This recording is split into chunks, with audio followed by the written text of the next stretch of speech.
dilis naman ang lutuin natin ngayon. Yan guys, lagyan natin ng asukal at ketchup. Let's go! Hugasan muna natin guys ng tubig para mawala yung mga alikabok at dumi-dumi guys. Pwede rin yung hindi hugasan. Yan guys, pwede nang iluto.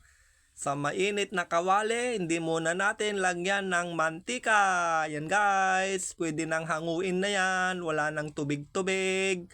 Masarap tong kutkutin at pang-ulam at pwede ring pang-pulutan. Yan, pwede nang iluto. Sa mainit na kawali, lagyan na natin ng mantika. Ilagay na yung dilis. Tsaka natin haluin para magpantay yung pagkaluto. Yan guys, haluin lang natin. Pag okay na, hanguin ulit. Yan guys, hanguin lang natin.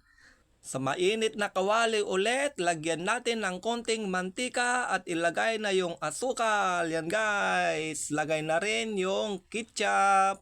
Tsaka natin haluin lang ng haluin. Yan guys, pag okay na, ilagay na yung dilis. Tsaka natin haluin na naman guys.